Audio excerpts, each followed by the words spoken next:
Hey people, what's going on? Welcome to another episode of Hockey on the Spot. Brandon Barenfeld. I'm Brandon Barenfeld. Thank you for joining me. This is episode 62 of Hockey on the Spot, and I will start by announcing that this will most likely be my last episode using the computer in my bedroom.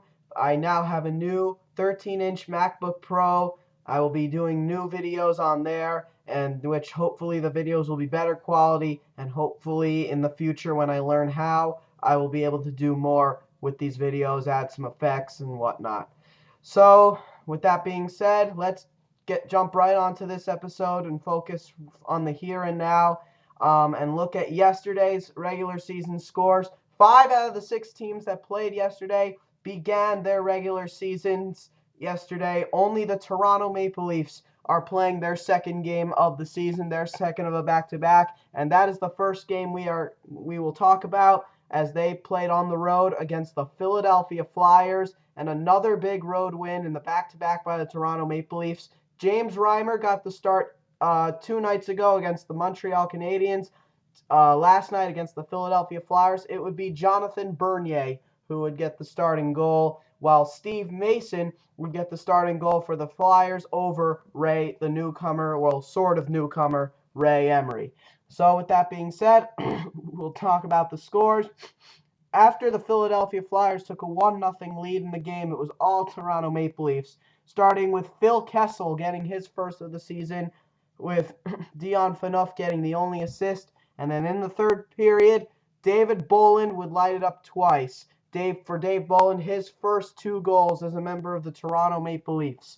The first one, even strength, assisted by Joffrey Lupul and Nikolai Kulemin. And then the second one would come on the power play with under a minute to go in the game, assisted by Joffrey Lupul and Cody Franson. Again, Jonathan Bernier would get the start and was fantastic, making 31 saves and 32 shots, a .969 save percentage, and earning third-star honors. So congratulations to him. And congrats on David Bolland for earning the first-star honors. And for the Philadelphia Flyers, as I mentioned, they took a 1-0 lead. Their only goal of the game would be scored on the power play by the game's second star, Brayden Schenn, assisted by Vinny Lecavalier and Mark Streit, the two of them getting their first points as members of the Philadelphia Flyers. That does not include the preseason. And again, Steve Mason got the starting goal with Ray Emery as his backup. For Mason, he made 22 saves and 25 shots, an .880 save percentage. He did not look like the Steve Mason toward the end of last season when they got him from the Columbus Blue Jackets at the trade deadline, and it results in a good big road win by the Toronto Maple Leafs. So congrats to the Leafs on a big win. The next 2 games, the home team comes up big. Starting with the NBC Sports Network game of last night, the Buffalo Sabres and the Detroit Red Wings. A big win on home ice for the Detroit Red Wings by a final score of 2-1. They played a tremendous game. First goal of the game coming from Michael Samuelsson, assisted by Corey Emerton and Nicholas Kronwall. For Michael Samuelsson, last season, he missed all but 4 regular season games with an injury, but did play most of the playoffs and scored a goal in the playoffs. So for him, this is his first regular season goal in his second stint as a Red Wing. And then after that, Pavel Datsyuk would score a highlight reel goal unassisted to make it a 2-0 game.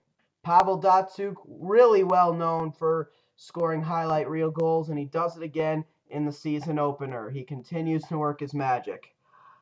Jimmy Howard would get the full starting goal, with Peter Mrazek as the backup goaltender.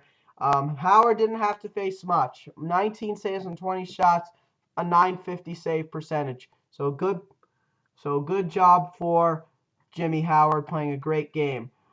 But the Buffalo Sabres, of course, would not give up without a fight. Zemgus Girgensons, the second first-round pick by the Buffalo Sabres of the 2012 NHL entry draft, the 14th overall pick, and the highest drafted Latvian in NHL history, would score his first NHL goal in his first NHL game, with Brian Flynn getting the only assist of the game. Ryan Miller was actually rather solid despite the loss. 32 saves on 34 shots, a .941 save percentage. So, congratulations to the Detroit Red Wings on a huge win. And last but not least, the Anaheim Ducks and the Colorado Avalanche. The debut for both teams, and man, is this a game to talk about. A game that did not go in the Ducks' favor. They really thought they were going to get an easy win out of this, but the Colorado Avalanche this year under new head coach Patrick Roy showing that they're not going to be a team to be underestimated this year. Despite a very weak and mediocre defense up front, a really fast, hardworking, and aggressive young team. That's what Patrick Roy wants his Avs to be, and it really showed at the end of the game. For a team not expected to make the playoffs. 6-1, the final score at the Pepsi Center. All Colorado goals coming before the Anaheim goal. Ryan O'Reilly would score the first goal on a turnover by Francois Beauchemin, unassisted. So he opens the scoring for the Avs 13-14 season. Then Steve Downey, who missed all but 2 games last season, would score a power play goal assisted by Ryan O'Reilly and Alex Tanguay. Tanguay returning for his second stint as a member of the Colorado Avalanche. Next, John Mitchell, the former New York Ranger, would score, assisted by Tyson Barrie and Cody McLeod. Then, Jamie McGinn would light it up twice. Both goals primarily assisted by the first overall pick from last year's draft, Nathan MacKinnon. So Nathan MacKinnon earning his first 2 NHL points, both assists. The first goal would be secondarily assisted by Alex Tanguay, and the second goal would be secondarily assisted by P.A. Parenteau. And then last but not least, Matt Duchene would score a power play goal assisted by Steve Downey and Alex Tanguay. So a 3-assist performance by Alex Tanguay. Ryan O'Reilly and Nathan MacKinnon, though, would get the second and third star honors. But the real star of the game, the first star of the game, was the goaltender Semyon Varlamov, who made 35 saves on 36 shots, a .972 save percentage. He looked like he could have had the shutout. Unfortunately for the Avs, he did not. In the dying seconds of the game, 7 seconds to go, Jakob Silfverberg, the newcomer for the Anaheim Ducks from the Bobby Ryan trade, the primary piece coming to the Ducks' way from that trade, would get his first goal in an Anaheim Ducks sweater somehow, some way, assisted by Nick Bonino and Mark Fistrick. Mark Fistrick getting his first point as a Duck. They signed him over as an emergency signing from the Edmonton Oilers when Sheldon Souray went down. Victor Faust got the full starting goal with Jonas Hiller as the backup. Faust made 23 saves on 29 shots, a .793 save percentage. Faust was not very good last night, but there were a lot of penalties in the game overall. Quite a few fights, but all hell broke loose at the end of the game. When the game ended, a bunch of fights going on, game misconducts, Cody McLeod, Matt Beleskey, Patrick Bordeleau, and of course the head coach, Patrick Roy. They all got involved, and yes, it was not a good night all around for either team. But the head coach, Patrick Roy, he really did something very illegal, and he got fined $10,000 for doing. And he got into a fight with Ducks head coach Bruce Boudreau and almost knocked over the glass that separates the 2 benches. This is a really dirty play by head coach Patrick Roy. This is a guy who has serious anger problems. Serious anger problems. Always had him as a player. So it's a really dirty play. But in another sense, this is Patrick Roy's way of showing that the Colorado Avalanche, a team expected to miss the playoffs that year, they're not going to go down easy. He doesn't want them to be what everyone's saying they're going to be. He's going to show everyone that he's out to show everyone within the next year or so that they're going to be a dynasty in this league for years to come, and they're not going to be a team to mess around with in this league. Again, a young, fast, hardworking team, and one of the fastest teams in the league, one of the youngest teams in the league. and they want to build a dynasty. And the head coach, Patrick Waugh, out to prove all the doubters wrong. And he's not going to let anybody mess with his Avalanche team. That is for sure. So congratulations to the Colorado Avalanche. But again, hopefully next time around, Patrick Waugh will keep his cool in his first cool. He failed to do so in his first NHL game. Had a reputation of doing this when coaching the Quebec Major Junior Hockey League as well. But once again, congrats to the Colorado Avalanche. All right. Now a few updates before we call it quits for the day. Pittsburgh Penguins goaltender Thomas Vokoun will officially miss 3 to 6 months due to blood clots. Luckily, it's not the end of his career, and it would have been a real shame if it were. Former Edmonton Oilers star Jari Kurri has officially been named as GM of Jokerit in Finland's Liga. Jokerit will join the KHL next season. Big honor for him. Nashville Predators have named Patrick Hornqvist as an alternate captain.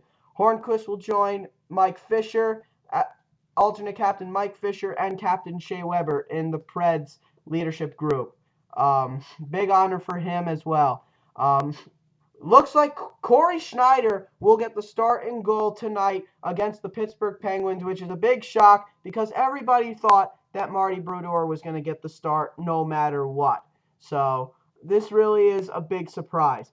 The New York Islanders will introduce new black and white alternate jerseys when they move to Brooklyn in 2015. I do not like these alternate jerseys by any stretch. Black and white are not their colors. Their colors are blue and orange and white. So I do not like these uniforms. If you guys want to check them out, look at them on Facebook. They are in picture, only concept in picture. So hopefully, hopefully they won't wear them too much, but they will have them as alternate jerseys. The New Jersey Devils have named Travis Zajac an alternate captain, announcing he'd rotate duties with defenseman Andy Green. Zajac joins Green, the other alternate Patrick Elias, and captain Bryce Salvador in the Devils leadership group. The Carolina Hurricanes have signed forward Radek Dvorak to a one-year contract worth $600,000. This is a good move by the Hurricanes. He was very good for them in training camp, and though he's a much older player in the league, he's still a guy who can bring some wisdom and experience to a young group and bring a lot of hard work to their team. Carolina Hurricanes unrestricted free agent Anthony Stewart is close to signing a deal with Avtomobilist of the KHL after the San Jose Sharks decided not to offer a contract despite a good pro tryout. So he had a great pro tryout with the Sharks, but the Sharks decided to let him go. He's close to signing with the KHL. He, of course, is the older brother of St. Louis Blues star Chris Stewart. Former Philadelphia Flyers goaltender Ilya Bryzgalov is on the verge of signing with the Las Vegas Wranglers of the East Coast Hockey League. This is a very big shock. A lot of people believe that the Pittsburgh Penguins were going to sign him as their backup goalie to Marc-Andre Fleury. So it's a surprise he's deciding to go to the East Coast Hockey League rather than the National Hockey League. It really is. Again, and congrats, of course, to Zemgus Girgensons, the highest drafted Latvian ever, on his first NHL goal. Just want to give him another congrats. Defenseman Kyle Comiskey, who was put on contract termination waivers by the Anaheim Ducks, has signed with Modo of the Swedish Hockey League. This is a guy who has not played an NHL game since leaving the Colorado Avalanche. He turned out to be a real big disappointment real fast, and it's a real shame, unfortunately. It really is. And again, and at 18 years, 31 days, Colorado Avalanche forward Nathan MacKinnon became the youngest player to record multiple points in an NHL game since Teeter Kennedy's 4 points in January of 1944 at 18 years and 27 days. So Nathan MacKinnon 4 days off from the record. Again, Corey Schneider becomes the first Devils goalie other than Martin Brodeur to start an opener for New Jersey since the 1993-94 season, while Jaromir Jagr opens what may be his final season in the same place he began his career. Again, they will be playing each other at at the Consol Energy Center. So hopefully that'll be a good game. So definitely want to check that out. Vancouver Canucks unrestricted free agent Manny Malhotra has signed a professional tryout with the American Hockey League's Charlotte Checkers, affiliate of the Carolina Hurricanes. Manny Malhotra did not play a single game last season, and he has not been healthy a full day for a long time. It's a real shame. He truly was one of the better defensive forwards and better face-off winning third-line centers in the National Hockey League. Hopefully he can get himself in shape, and hopefully we can see him in a Carolina Hurricanes sweater at some point. That would definitely be huge. Would be fun to see. The Minnesota Wild have signed forward Jason Pominville to a 5-year contract extension worth $28 million. That will start next season. The Washington Capitals have claimed defenseman Alexander Urban off waivers from the New Jersey Devils. This guy was ranked as one of the top 10 prospects in the New Jersey Devils system. They did place him on waivers, I believe, with the intention of sending him down to the Albany Devils of the American Hockey League. He was claimed by the Washington Capitals, and this is a big loss for the New Jersey Devils. Alexander Urban, though more of a shutdown defenseman, does possess a big shot from the point. So a devastating player all around, and he'll be good on the Washington blue line for sure. The Philadelphia Flyers have reassigned forward Scott Laughton to the Ontario Hockey League's Oshawa Generals and have recalled forward Chris Newberry from the American Hockey League's Adirondack Phantoms. Of course, Chris Newberry dealt to the Flyers in a trade with the New York Rangers. He'll be a good fourth-line center for them. The New Jersey Devils have activated forward Patrick Elias off the injured reserve, while Buffalo Sabres forward Ville Leino will be out indefinitely with a cracked rib. So that's a big loss for the Buffalo Sabres and a big gain for the New Jersey Devils. Elias will be with the team for opening night. The Winnipeg Jets have signed defenseman Josh Morrissey to a 3-year entry-level deal. He was their first-round pick from this past year's draft. And last but not least, as I said before, Colorado Avalanche coach Patrick Waugh has been fined $10,000 for his actions last night, breaking the stanchions, breaking the glass, and almost pushing it on Bruce Boudreau. A life-threatening situation, but again, I definitely think he deserves to be fined. But again, this is his way of showing that the Avs are not a team to mess with this year.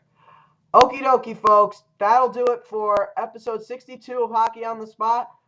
Join me again tomorrow when, for the first time, I will be using my MacBook Pro to do a video. I think I will use it for the first time tomorrow, and if not, I'll definitely use it over the weekend. So, pretty much, that's it for my room. And this has been Hockey on the Spot with Brandon Barenfeld. I'm Brandon Barenfeld. I'll see you guys again tomorrow. Thank you, and have a great day.